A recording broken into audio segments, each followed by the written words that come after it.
Langsung aja kita selesai materi kemarin ya. Nah, sebelumnya udah kita bahas lebih jauh.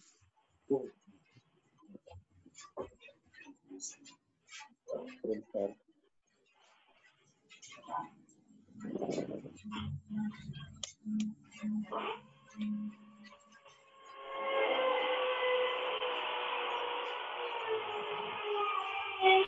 Kemarin kita udah bahas sampai di sini estimation of non-current liability, dan kita udah sempat bahas juga yang opsi nomor 1 dan 2, yaitu pelunasan yang menggunakan cash, dan juga pelunasan dengan menggunakan cash, dan juga pelunasan dengan menukarkan dengan aset, dan juga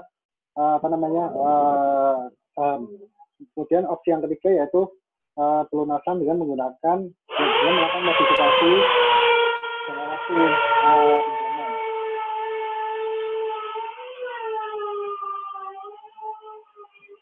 Yang ketiga modifikasi akun.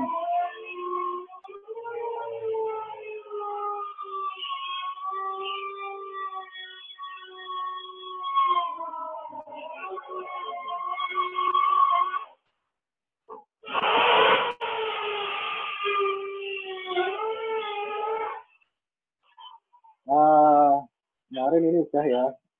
Bener kan ya di kelas ini kan ya yang udah sempat bahas sampai dengan ilustrasi terakhir kan di kelas ini kan ya. Saya ingatnya di kelas kemarin sore jam 4 ya kita bahas ini ya. Sampai kurang dikit kita bahas ini.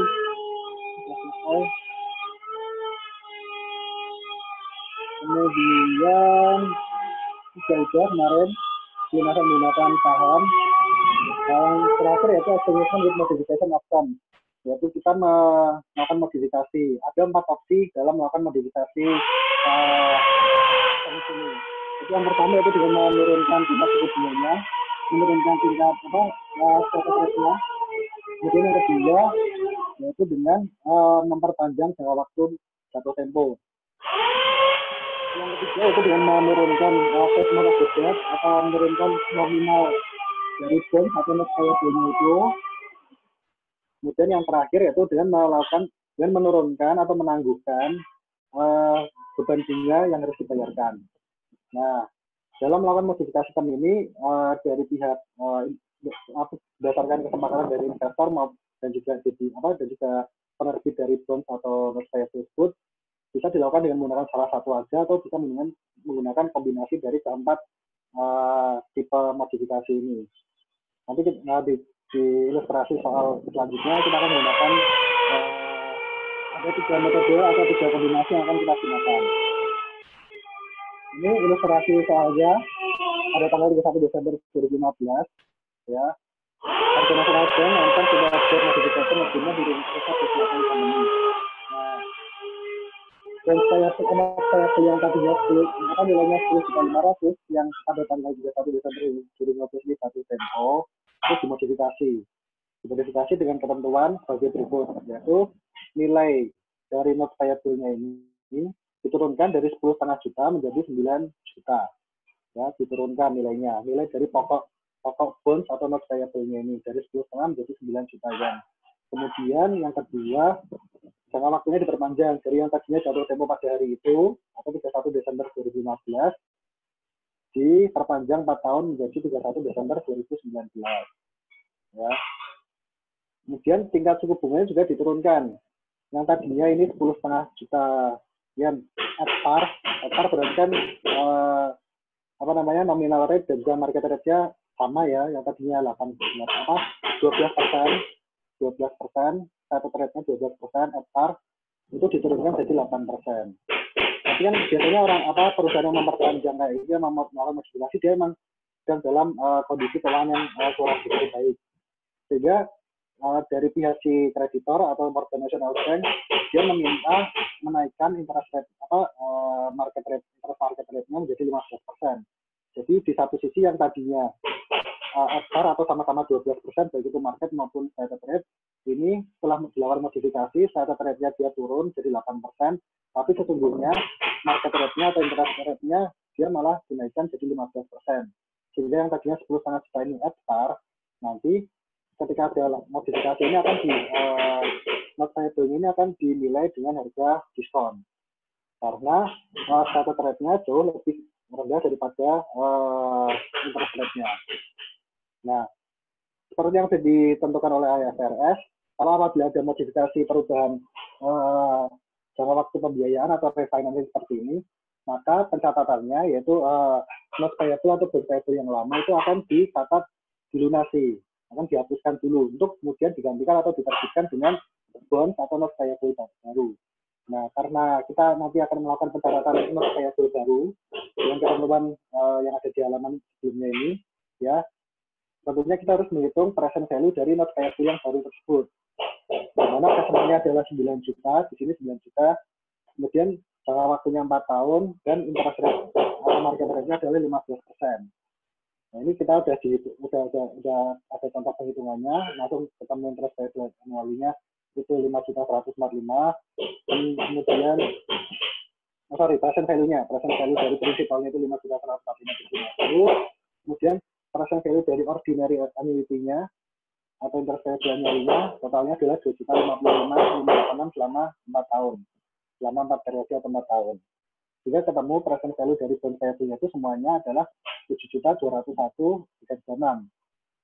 Carrying value of the bond payable di awal periode adalah 7.201.336. Jika kalau kita lihat di sini ada selisih dari nilai bond payable lama yang dilunasi dengan nilai bond payable baru yang diterbitkan. Ya, nilai bond payable lama yang dilunasi adalah 10,5 juta. Ini kenapa nggak berubah-berubah nilainya? Karena tadi sudah disebutkan kalau dia diterbitkan dari awal itu FR. Sehingga baik pada saat penerbitan maupun pada saat penerbitan atau pelunasan nilainya akan tetap karena tidak ada amortisasi diskon maupun premium, ya. Sehingga tetap nilainya 10,5 juta. Kemudian kita lihat selisihnya. Selisih antara 10,5 juta dari note payable lama yang dilunasi dengan nilai note payable baru yang diterbitkan itu sudah 200, di mana lebih tinggi nilai yang dilunasi, nilai note payable yang dilunasi, sehingga tentunya ada gain, ada keuntungan. Mungkin the modification adalah 3.298.664. Karena hitungannya secara persyaratan akuntansi, kita melunasi utang yang lama kita yang senilai 10,5 juta, kita lunasi hanya dengan 201.336. Ya, hanya dengan 201.336, sehingga ada keuntungan yang dicatatkan, keuntungan yang diperoleh, gain on extinguishment of debt, atau keuntungan pada saat pelunasan hutang senilai 3.298.664. Ya. Seperti ini ya, keuntungan ini nggak untung banget, karena pada realitanya bagi si penerbit bond ini kan dia memperpanjang jangka waktu, otomatis nanti dia ada bunga yang dibayarkan lebih lanjut, ya kan? Jadi meskipun di sini dia mencatatkan keuntungan, tapi sebenarnya ya dia nanti akan bayar bunga lagi yang mana biasanya akan secara total dia lebih tinggi daripada nilai keuntungan di awal ini. Begitu juga bagi sisi investor atau kreditur, meskipun dia menerbitkannya ini, dia di sini kan dapat keuntungan, dia lebih dia dapat keuntungan harga diskon ini. Yang mana di awal dia hanya perlu menerbitkan 7.201, dia hanya perlu membayar 7.201.336, tapi nanti di akhir periode dia akan mendapatkan total amortisasi dari diskonnya itu. Kan dia mendapatkannya itu di akhir periode dapat 9 juta, ya kan? Dapat 9 juta plus selama 4 periode, 4 tahun, itu kan dia dapat bunga secara terus-menerus. Jadi istilahnya kita bisa bilang refinancing ini ya, bisa dibilang mungkin win-win solution antara kreditur dan juga debitur. Nah, di sini kan kita bikin schedule amortisasinya untuk jangka waktu 4 tahun. Cash-nya ini kita bisa langsung dapat dari tadi ya, status rate-nya tadi 8% tuh. Setelah diturunkan dari yang note payable awal tadi yang status rate-nya 12%, setelah dimodifikasi diturunkan jadi hanya 8%. Selain status rate-nya diturunkan, juga nominal diturunkan dari 10% jadi 9%. Jadinya cash-nya setiap periode adalah 720.000 yen untuk masing-masing periode pembalikan bunga. Kemudian interest expense-nya bisa langsung kita hitung dari market rate-nya 15% dikalikan dengan carrying value bonds payable-nya, di mana di awal tadi nilainya hanya 7.201 atau berada pada nilai diskon. terhadap pada nilai diskon 7,136. Dan kita lanjut bikin schedule amortisasinya sampai dengan periode yang terakhir ya, dengan periode pelunasan 31 Desember 2019. Next. Oh, ini nggak ada contoh jurnalnya nanti terus sama ya. Jurnalnya baik pada saat pelunasan juga nanti sama. Saat pelunasan jurnalnya sudah langsung aja note payable 9 juta, dikasih kemudian cashnya dikasih 9 juta. Ini ada contohnya. Itu tadi penjelasan terkait modification of terms dari bond payable maupun note payable. Silakan kalau ada pertanyaan dulu. Sebelum kita masuk ke materi lebih lanjut.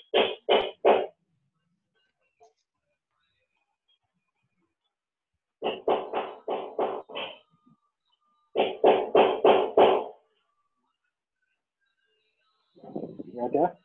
Saat ini nggak ada.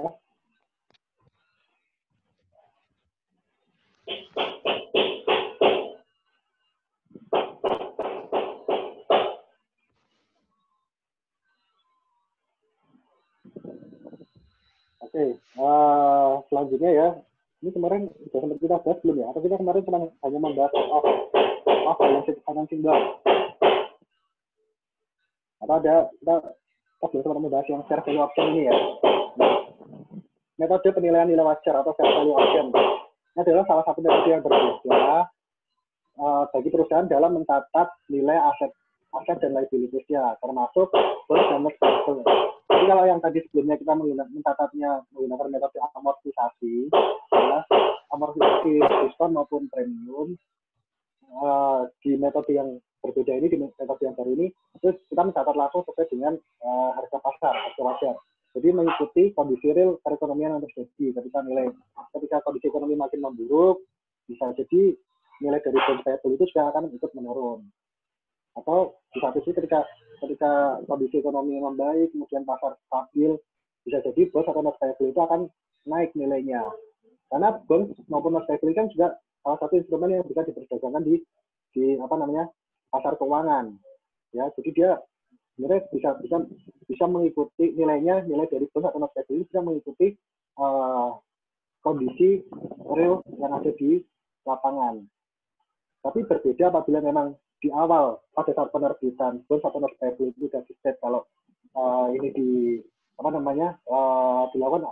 menggunakan metode amortisasi, dicatat dengan menggunakan metode amortisasi, tapi ya dia dari awal sampai akhir nilainya sudah ditentukan. Kita nggak peduli mau pasar memburuk, mau kondisi ekonomi jadi mau tingkat inflasi meningkat tajam, mau ekonomi jeblok, ya amortisasinya tetap jalan terus sesuai dengan yang sudah disepakati di awal. Sesuai dengan interest rate yang sudah disepakati di awal. Ya, ini kalau saya, nah ini kalau fair value, ini contoh fair value measurement-nya. Misalnya, oh iya, sorry, ada suara tukang ya. Coba saya kencengin lagi dia, saya deketin. Udah cukup jelas. Saya ini udah ada teriak-teriak. Saya kira udah jelas belum? Saya udah cukup meninggikan suara saya. Udah cukup meninggi. Jelas, Pak. Cukup jelas, Pak. Cukup jelas ya. Jadi, fair value measurement-nya ini, sama kalau misalnya nilai awal bond dengan 500.000, ya 500.000, kemudian dengan tingkat nominal rate 6%, sekian, kemudian nggak ada interest market yang ditentukan di awal, tapi memilih menggunakan nilai wajar. Kemudian ketika ini Edmond choose the fair value option for this bond.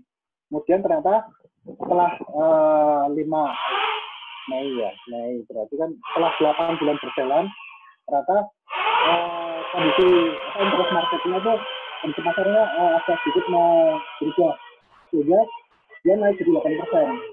Kemudian ini saya nggak tahu hitungannya seperti apa ya, tapi ini kan langsung dihitung mereka memperkirakan harga mereka menggunakan perkiraan harga wajar, harga pasar wajar, sehingga diperkirakan karena ada peningkatan nilai peningkatan interest atau market rate, sehingga ada penurunan dari nilai bond itu.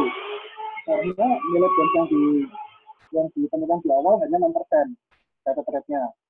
Jadi nilainya turun 20.000. Ini kira-kira setelah diakses ulang, dinilai ulang, ada penurunan nilai dari bonds payable itu nilai 20.000. Nilai 20.000 sehingga bonds-nya itu nanti nilainya akan jadi 480.000. 80.000. Nah, selisih dari 20.000 ini akan dicatat sebagai unrealized holding gain or loss income, akan dicatat sebagai income. Ya sebenarnya kalau kayak gini dia akan mencatatnya nanti kalau misalnya nggak ada perubahan lagi sampai akhir periode dia akan mencatatkan gain. Kenapa dia mencatatkan gain? Karena di awal periode ketika saat dia menjual bonds kan dia menjualnya 500.000, dia dapat cashnya 500.000. Tapi nanti di akhir periode kalau misalnya ini nggak berubah, kan si Edmond Command ini dia hanya cukup mengeluarkan uang nilai 480.000 untuk melunasi bonds payable-nya. Sehingga 20.000 tadi akan dicatatkan sebagai keuntungan. Gitu. Kalau misalnya nggak berubah selama sekian tahun sampai dengan bond itu jatuh tempo. Ini kan pencatatan, ini kan disebutkan unrealized holding gain or loss. Ini ketika di akhir tahun dicatatkan. Jadi dia yang mencatat keuntungan atau kerugian yang belum terrealisasi. Kemudian realisasinya kapan? Ya nanti pada saat jatuh tempo tersebut baru gain atau loss-nya itu jadi realized. Gitu. Nah, sebenarnya metode kayak gini ada plus minusnya juga.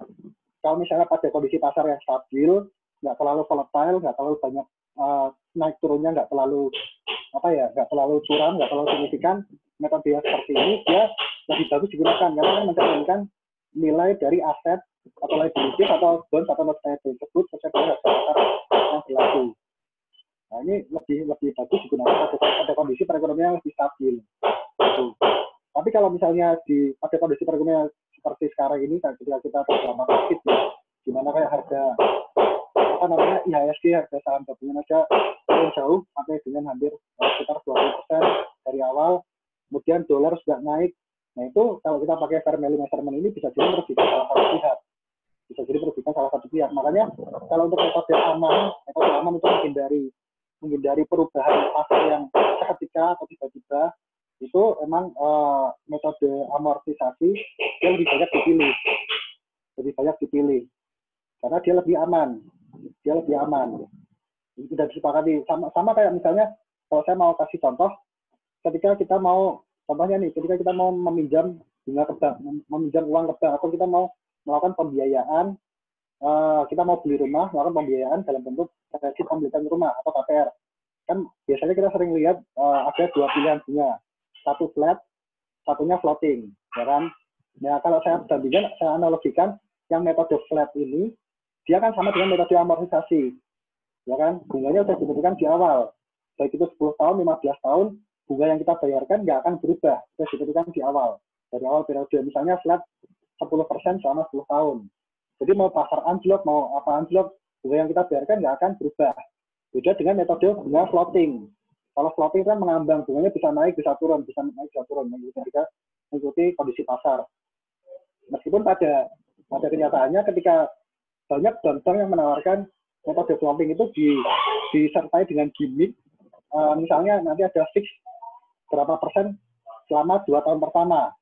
Contoh kalau misalnya kita datang ke BTN, kita mau KPR, ditawarin Pak kita lagi ada promo, bunganya hanya 7%, fix selama 2 tahun. 2 tahun pertama kita hanya bayar bunga 7%. Tapi tahun ke-3 sampai tahun ke-10 misalnya, nanti itu bisa langsung sudah masuk periode floating, bisa langsung ngambang langsung jadi 13, 12, 13 atau bahkan 14%, itu kalau floating. Itu sama kayak lagi nih, fair value measurement dia nggak tetap mengikuti kondisi pasar. Makanya kalau misalnya mau disepakati main aman, ya kita pilih metode amortisasi aja, di mana memang sudah tetap. Sama kayak metode kalau misalnya kita KPR rumah, milih metode bunga yang flat. Kalau yang floating kan nggak ada kepastian terkait pembayaran bunga yang kita lakukan. Bisa jadi di awal-awal kita hanya bayar bunga sedikit, kemudian nanti setelah 3 tahun masuk ke metode floating kita bisa bayar bunga sampai dengan 2 atau 3 kali lipatnya. Karena yang tadinya bunganya kita bayarkan hanya 7%, bisa langsung naik jadi 12 atau 13%. Itu kalau saya berpikir analogi perbandingan antara metode amortisasi dengan metode fair value option ini tadi ya. Itu tadi. Nah, kalau misalnya fair value option, kalau misalnya nilai bonusnya ini nanti turun anjlok gitu kan, nanti juga yang investornya dia akan rugi juga. Dia udah bayarnya di awal 500.000, ternyata pada saat pelunasan hanya nilainya bisa jadi hanya 700.000 atau bahkan lebih lagi. Bisa jadi seperti itu, karena mengikuti kondisi pasar. Tapi kalau misalnya pasarnya membaik, nilai dari bond ini kan bisa jadi sama dengan nilai saham yang terus meningkat. Bisa jadi setelah 5 tahun lebih tahun, nilai dari bond ini naik jadi 700 atau 800.000. Sehingga jadi share atau si penerbit ini dia harus melunasi senilai 700 atau 800.000. Nah, tapi kan berarti kan jadi keuntungan tersendiri bagi si besar atau si banknya ini yang membeli. Kurang lebih seperti itu untuk fair value option ya. Apakah ada pertanyaan dulu? Silahkan. Ini off balance sheet financing kemarin sudah sempat kita bahas ya. Sudah sempat kita diskusikan di WhatsApp. Tapi kalau mau dibahas lagi juga silahkan.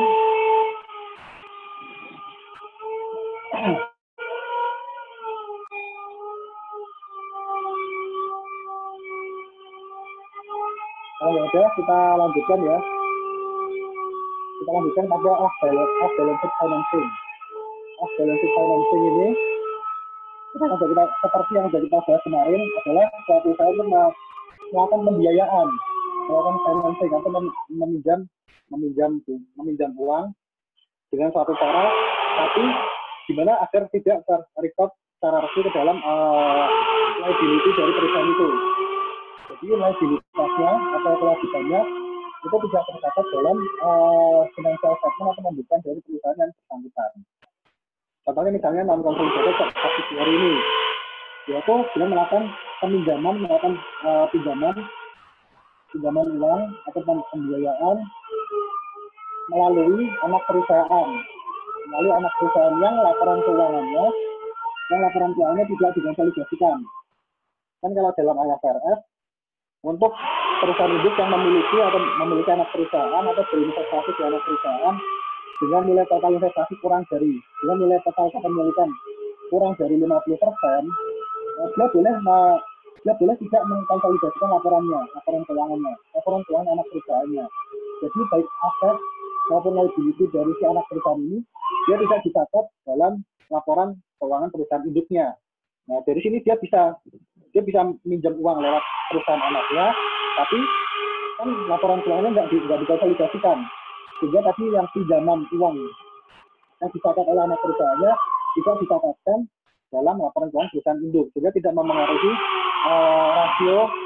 rasio liabilitas atau rasio kewajiban terhadap asetnya, rasio liability ke aset si perusahaan yang bersangkutan. Karena dia minjamnya pakai nama anak perusahaannya gitu. Itu yang opsi yang pertama. Kemudian opsi yang kedua, special purpose entity ya. Dia hampir sama, tapi beda. Kalau yang pertama dia dengan mendirikan anak perusahaan, dan dengan menggunakan nama anak perusahaan. Kalau di sini dia mendirikan entitas khusus yang terpisah dari induk perusahaannya.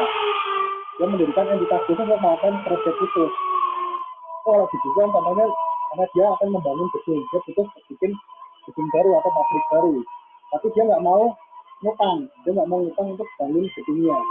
Nah, dia bikin special purpose entity ini, dia bikin unit atau entitas khusus.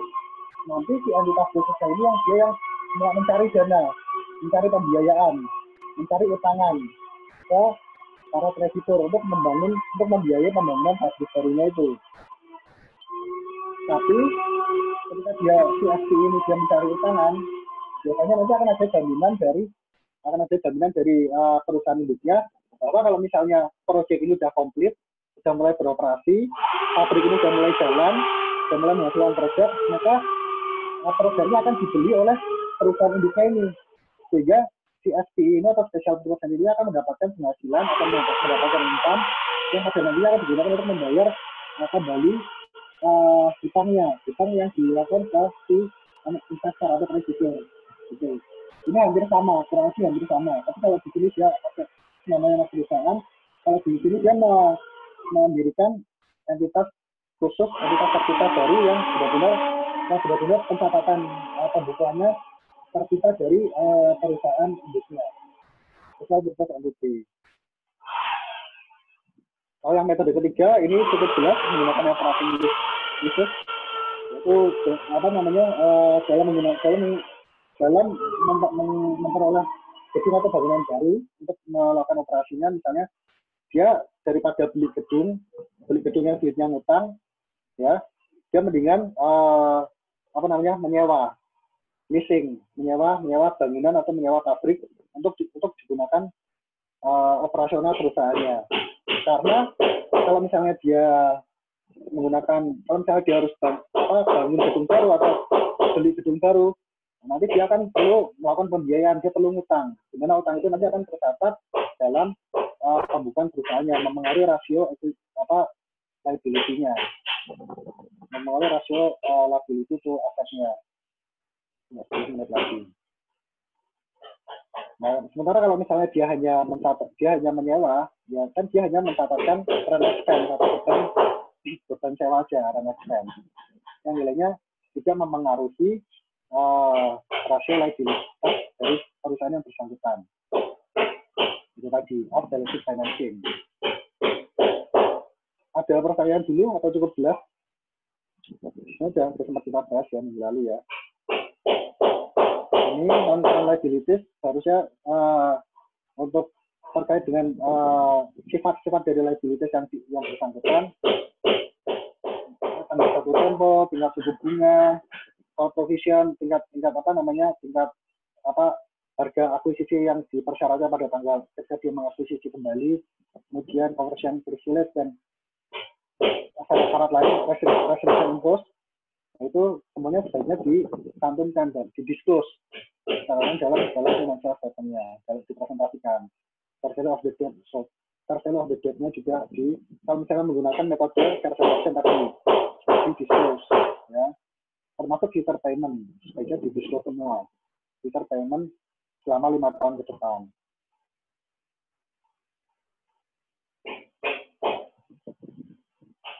Kemudian presentation analysis tadi, selanjutnya ini ya salah satu rasio yang digunakan untuk mengetahui kemampuan perusahaan untuk dalam membayar hutangnya,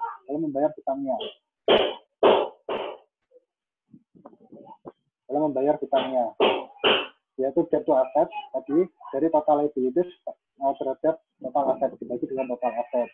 Kita ingin mencerminkan kemampuan perusahaan untuk membayar total liabilitasnya. Seandainya perusahaan itu bangkrut dan nggak bisa bayar utangnya, nggak bisa bayar kewajibannya, dia masih punya aset yang digunakan untuk menutupi hutang-hutangnya. Aset itu nanti akan dilikuidasi untuk menutupi hutang-hutangnya. Ya, kalau asetnya berupa cash bisa langsung dibayarkan untuk menutupi hutangnya. Kalau misalnya asetnya berupa properti atau saham bisa dilikuidasi dulu, dijual dulu, atau dicairkan dulu untuk melunasi hutang-hutangnya. Jadi semakin rendah rasio debt to asset ini berarti perusahaan itu akan semakin sehat. Sebaliknya semakin tinggi rasio debt to assetnya ini berarti tingkat risiko yang dimiliki oleh perusahaan tersebut dalam membayar kewajibannya atau liabilitasnya akan semakin tinggi juga. Gitu. Kemudian analisis yang terakhir, time interest on, yaitu kita menganalisa tentang kemampuan membayar beban bunga perusahaan, yaitu dari total income ya, gross income kalau saya bilang mungkin, gross income before taxes dan juga interest expense ya. Jadi net income ditambah dengan aset penghasilan atau income taxes ditambah dengan beban bunga pada tahun yang bersangkutan, dibagi dengan beban bunga pada saat pada periode yang berjalan. Itu ketemu on interest earn, kemampuan bayar bunga, kemampuan perusahaan dalam membayar bunga pada periode berjalan, atau bunga pada saat mereka jatuh tempo, Ini terakhir contohnya aja, jatuh asetnya ya dari itu atau dibagi dengan total effortnya atau 45%. Ini cukup riskan ya kalau bisa dibilang. Cukup riskan, cukup tinggi risikonya. Terus yang interest rate-nya dia 16,5 kali. 16,5 kali kemudian dia membayar sebenarnya satu contohnya adalah 16,5 kali. Ini rasio deflasinya cukup tinggi, tapi rasio time interestnya juga cukup baik juga karena ternyata income-nya cukup besar juga income-nya. Oke, mungkin penjelasan saya sampai di situ. Kita masih punya waktu 5 menit sebelum sesi yang kedua ini habis. Silakan kalau ada pertanyaan. Kalau nggak ada pertanyaan, mungkin kita nanti bisa lanjut ke exercise ya.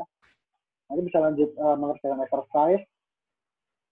Atau kita lanjut diskusi di grup WhatsApp. Sambil mengerjakan exercise. Sambil diskusi kalau ada pertanyaan juga baik terkait materi maupun terkait exercise-nya. Terkait materi maupun exercise, nanti kita lanjut di WhatsApp ya.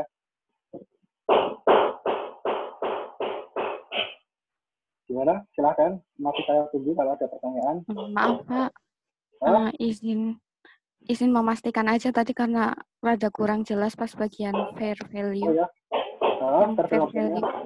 Oke. Itu berarti ketika dia mau bayar interestnya buat si pembeli obligasinya, dia itu berdasarkan setelah penyesuaian fair value atau sebelumnya? Berdasarkan. Tadi kan 500. Tadi kan 500 dan 480 setelah fair value. Berarti dikali 500 atau dikali 480 ya, Pak? Kalau menurut saya dikalikan 500 ya, dikalikan yang awal. Kalau menurut saya. Kan udah disepakati untuk bunganya itu kan disepakati di awal. Yang berarti, apa namanya, itu kan sama dengan mengubah kayak apa namanya yang carrying value of the bond payable-nya, dia mengubah nilai bond payable yang ketika sudah berjalan. Ya kan? Kalau di metode amortisasi kan yang itu kan berubah tuh di amortisasi tuh nilai bondnya tuh, ya kan? Iya, Pak. Tapi kan interest expense-nya, cash pay yang dibayarkan berdasarkan dari nilai awal yang disepakati. Ya.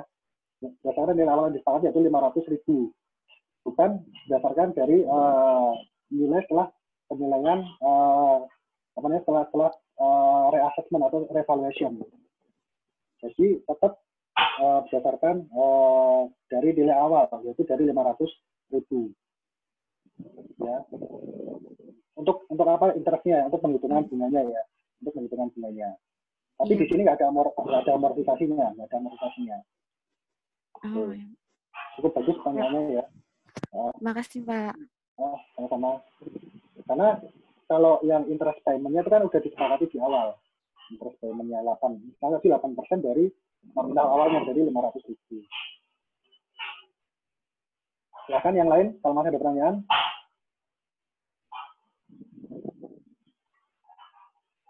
Kalau enggak nanti kita kerjakan exercise-nya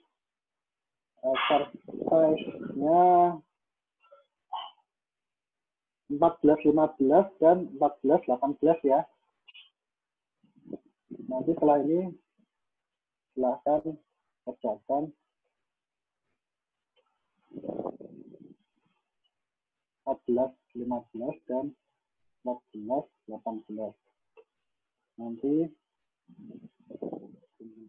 dikumpulin ke PIC aja, dikumpulin ke ESG ya. Nanti dikumpulin di ESG ya. Maksimal jam berapa? Jam 4 bisa ya kira-kira ya. Hanya 2 exercise. Cukup ya, sampai jam 4. Cukup, Pak. Kan. Boleh lebih dikit loh. Apa? Lebihin dikit, Pak. Lebihin dikit. 1 menit. Setengah 5 ya, setengah 5.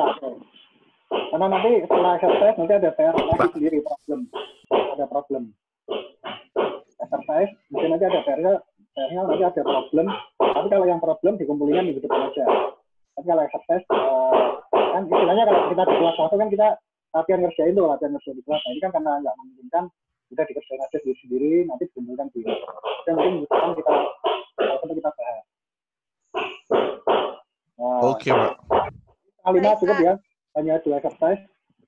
Jadi nanti kalau misalnya sebenarnya sih sama bilang kalau nggak tahu sih sebenarnya ya, kalau misalnya udah bukan rahasia umum ya, kalau misalnya biasa itu ada solusi manualnya ya kan, ada kunci jawabannya lah istilahnya, kan ada kunci jawabannya. Mungkin jangan semua udah punya, mungkin karena kalau dari yang saya lihatin kemarin, dari yang saya ngecekin hasil tugas satu persatu itu hampir 90% ke atas semuanya sama dengan semua jawabannya sama. Jadi seandainya misalnya kalian ada kesulitan, kemudian memerlukan membuka solusi manual, tapi jangan hanya langsung copy paste saja dari solusi manual, tapi mungkin bisa ditanyakan ke saya atau bisa didiskusikan di grup, ini kok jawabannya kayak gini, kok jawabannya sekian, ini hasil penghitungan dari mana, nanti silahkan didiskusikan atau ditanyakan di WhatsApp grup gitu ya. Jadi sambil